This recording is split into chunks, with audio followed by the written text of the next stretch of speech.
parce que ça peut être au début du match. Bien sûr. Et voilà, tu as manqué et voilà, tu t'es remis vite dedans parce qu'il y a encore du temps.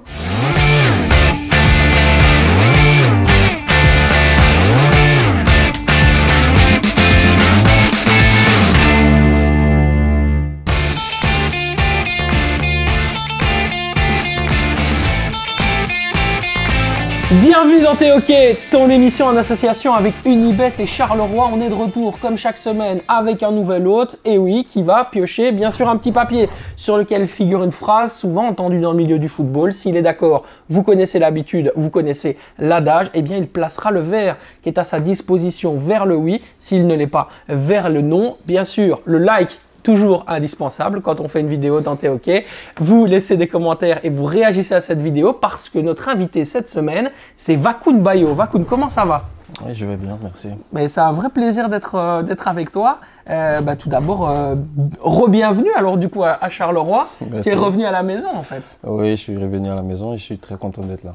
Ah ça fait vraiment plaisir. Tu as compris un petit peu le principe de l'émission, de ce qu'on va te demander ou en tout cas ce dont on va parler. C'est des phrases que tu as souvent entendues, en tout cas qui te caractérisent. Voilà, j'espère en tout cas que ça te plaira. Je te laisse prendre effet du premier papier et le piocher. C'est parti.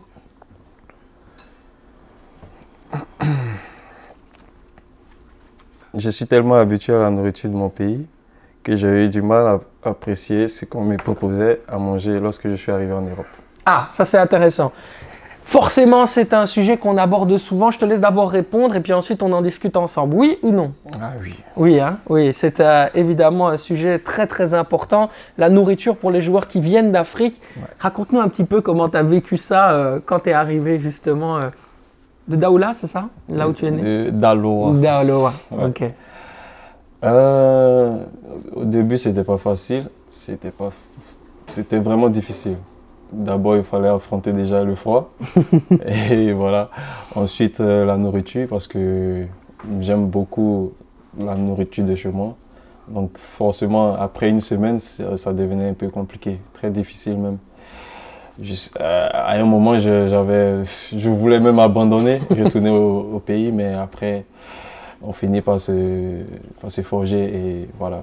Et c'est quoi les petites habitudes culinaires que tu avais? Peut-être que tu les as toujours, mais qui t'ont, je dirais, un petit peu embêté quand tu es arrivé en Europe en disant on ne mange pas la même chose forcément le matin, etc. Je sais qu'en Côte d'Ivoire, alors tu vas me demander comment je sais ça, mais on mange un petit peu de piment avec du poisson, avec du riz le matin. C'est un plat qui est assez habituel là-bas. Oui, oui.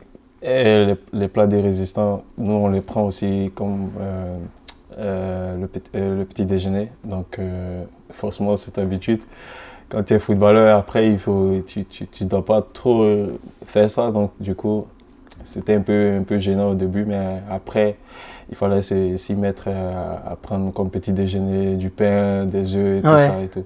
Donc, après, j'ai commencé à m'habituer. Mais c'était vraiment difficile au début. Tu as mis combien de temps à t'habituer? Je ne sais pas trop, mais je pourrais dire, je crois, 3 ou 4 mois. Ok, d'accord. Ouais. Tu as eu le réflexe tout de suite de regarder quand tu es arrivé les petits magasins africains, tout de suite pour voir si tu pouvais retrouver des repères. Quoi. Oui, si. Quand je suis arrivé, d'abord c'était, je crois, en Slovaquie. J'ai essayé de chercher, mais je n'ai pas trouvé. Parce que c'est vraiment un peu isolé, c'est un peu loin, c'est l'est de l'Europe. Donc, on ne trouve pas forcément beaucoup d'Africains là-bas. Donc, c'était un peu difficile. Voilà. Et le plat maintenant que tu aimes le plus depuis que tu as goûté à la nourriture européenne, c'est quoi? Je dirais que c'est un peu la même chose partout en Europe. Hein. Et surtout avec les footballeurs, on préfère plus les pastas. Les pâtes. Donc, voilà, les pâtes. Donc voilà, j'essaie de manger beaucoup de pâtes, surtout avant les matchs. Voilà, parce qu'avant les matchs, je mangeais beaucoup lourd. Ouais. Voilà, chez nous, on mangeait de la tiéké avec du poisson, comme tu l'as dit tout à l'heure, avec du piment et tout. Ouais. Donc, voilà, ce sont des habitudes que j'ai arrêtées. Ça doit être différent pour digérer. La digestion, pour aller sur le terrain, c'est pas... Vraiment, parce que la tiéké, c'est un peu lourd, ça peut rester jusqu'à une journée, 48 heures, ça dépend. Bah oui, forcément, c'est de la semoule, hein, c'est ça, c'est une différente... Du manioc. Voilà, c'est ça, de la semoule de manioc. Mais c'est très bon en tout cas. Si vous n'avez pas l'occasion de manger ça, moi j'ai déjà eu l'occasion. C'est pour ça que je peux en parler avec toi, c'est très très bon. Voilà, je te laisse prendre effet de la deuxième petite languette. Ok. Hop là. lors d'un match, une occasion de but manquée peut me faire cogiter pendant plusieurs semaines. Ouais. Alors ça, c'est intéressant parce que tu es un buteur, tu es un attaquant, on en profite.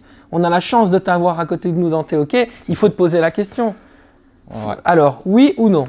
Est-ce que ça peut te faire cogiter ou est-ce que tu passes tout de suite à autre chose? Je te laisse d'abord répondre et puis après on en discute ensemble. Je dois répondre là d'abord. Oui. Je voulais expliquer, mais bon.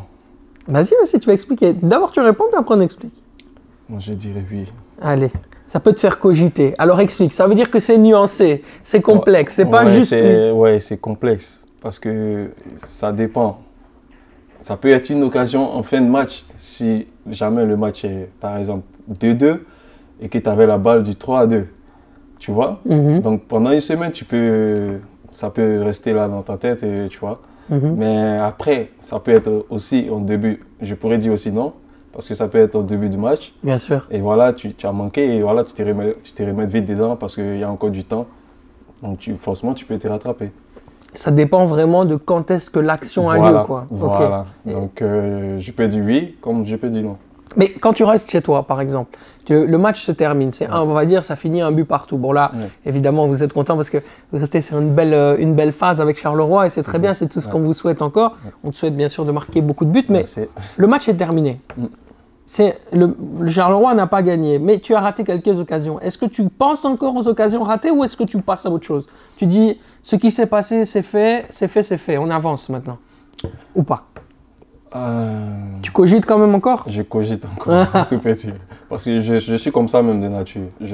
Parce que c'est ça en fait un attaquant.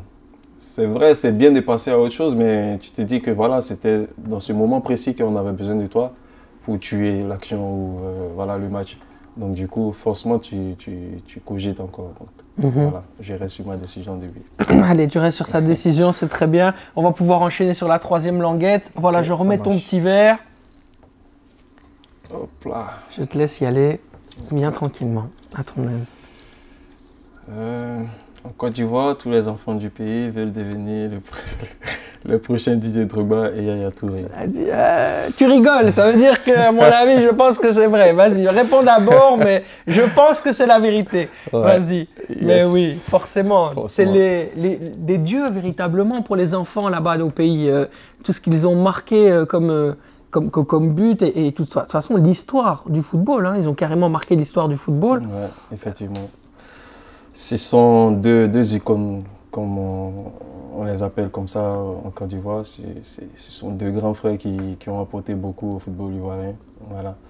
Et nous, forcément, étant jeunes, on a toujours rêvé d'être comme eux. Et forcément, si tu joues au foot, tu vas prendre Didier Drogba, soit Didier Drogba ou Yaya Touré comme idole. Donc voilà, on a grandi avec.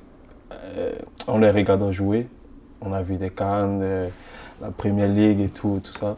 Ils ont fait des parcours incroyables, Ligue des Champions, tout ça. Et voilà, c'est vraiment deux icônes du football ivoirien que voilà, tout jeune aimerait devenir. Toi, comme tu es attaquant, je suppose, enfin je présuppose, hein, bien sûr, que c'est plutôt Didier Drogba. Oui, effectivement. Moi, j'ai deux idoles dans le foot, c'est Didier Drogba et Cristiano Ronaldo. Donc, ouais. Franchement, qui jouent à des postes différents. Oui, qui jouent à des postes différents, mais c'est tous des attaquants. Donc, voilà. Bien sûr. Qu'est-ce que tu vas chercher chez Didier Drogba pour être un meilleur footballeur? Qu'est-ce qui t'inspire? Qu'est-ce que tu dis, ok, là, je vais regarder ce qu'a fait Didier sur cette action-là parce que je peux peut-être m'inspirer de ça. Déjà, son jeu de jeu, son jeu, voilà. Et aussi, j'aime bien sa détente, jeu de la tête, bien sûr, que j'essaie de copier aussi.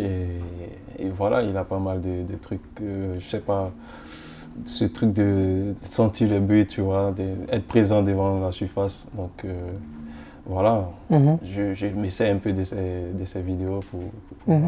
Il y a encore une qualité que tu penses pouvoir aller chercher, que Didier Drogba a et que toi tu peux encore améliorer? Oui, je pense, parce que lui, il tirait un peu tout, pénalty, les coups francs, et moi je ne tire pas forcément les coups francs, donc je pense que je vais essayer de travailler ça aussi. Tu travailles, tu t'entraînes, c'est un objectif? Oui, c'est un objectif. Bah, c'est bien, je te souhaite en tout cas de réaliser cet objectif personnel. Merci.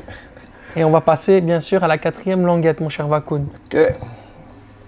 Il n'en reste plus beaucoup. Hein. Non, bah non, tu vois, ça va vite, hein. Ça va vite. Aïe, aïe, aïe.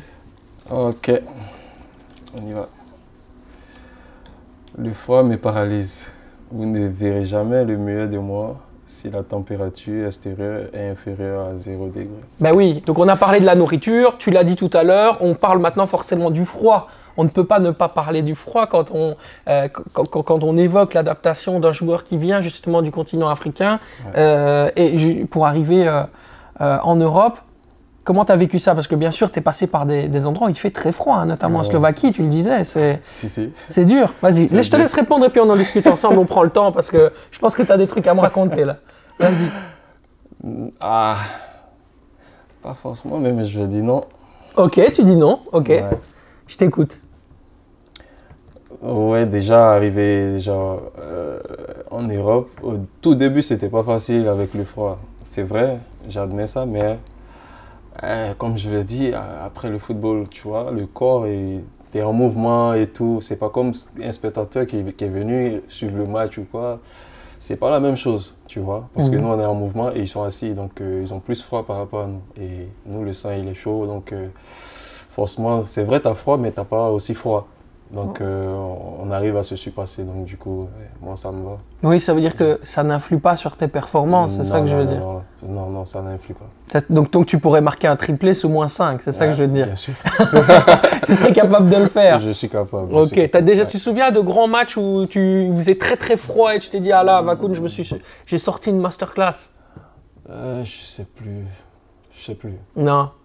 En vrai, je sais plus. Non, mais je me doute. Je pense que tous les matchs que j'ai fait où il faisait trop froid, j'ai arrivé à sortir mon épingle du jeu.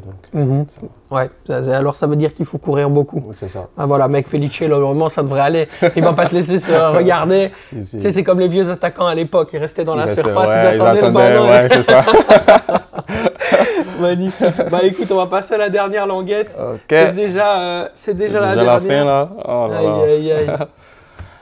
Ok, on y va. Un Ivoirien jouer dans les championnats d'Angleterre et le rêve ultime. Alors, voilà, donc ça, bien sûr, je te laisse.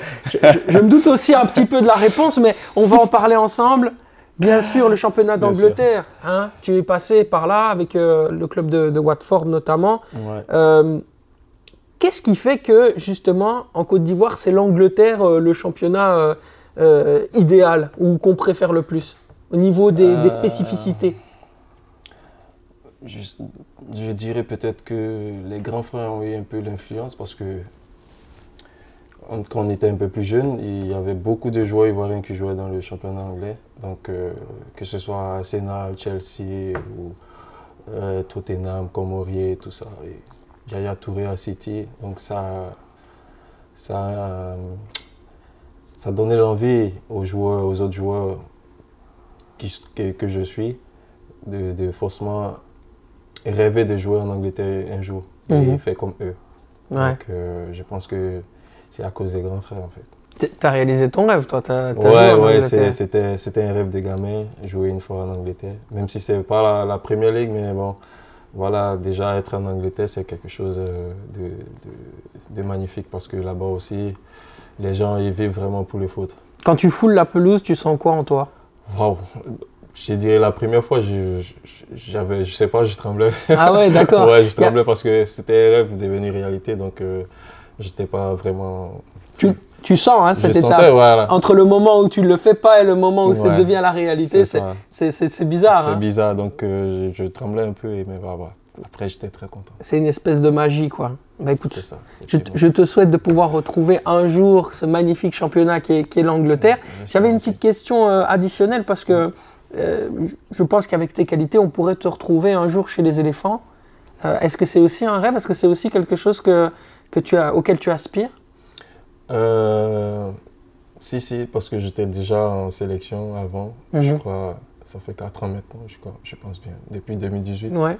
Donc je travaille pour y retourner. Donc voilà, si la chance se présente une fois encore. Il y a des nouvelles têtes, des nouvelles personnalités. J'en parlais il y a quelques jours avec un Ignace Conan Hendry, que tu connais, qui est passé par les jeunes, mais qui n'a pas encore eu l'occasion de jouer avec les éléphants. Il me disait, voilà, à l'image d'un Christian Kouamé, on sent qu'aujourd'hui, avec la Côte d'Ivoire, on peut apporter un nouveau souffle et passer vraiment cette étape de ces légendes qui ont marqué le football ivoirien, avec un Yaya Touré, avec un Didier Drogba, et transmettre aussi une autre énergie. Peut-être pas avec les mêmes attentes, mais on a aussi quelque chose à montrer. Tu es d'accord avec ça? Oui, je suis d'accord avec lui parce que...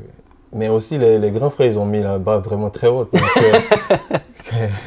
un gars comme Didier Drogba, voilà, quand tu viens, tu joues attaquant, tu vois ce que je veux dire. Déjà, c'est une grande pression, Bien sûr. parce que voilà, les grands frères, ils ont mis la barre très haute. Donc, quand tu viens, forcément, tu es obligé d'être vraiment au top, quoi. Mais je pense qu'avec la jeunesse qu'on a aujourd'hui, on a beaucoup de jeunes qui sont talentueux, donc qui aspirent aussi à montrer quelque chose en sélection. Donc je pense qu'on peut relever ces défis-là. Je croise les doigts pour la prochaine Coupe d'Afrique des Nations. J'espère t'y voir. J'adore regarder le football africain, donc je croise les doigts pour toi, que tout se passe bien.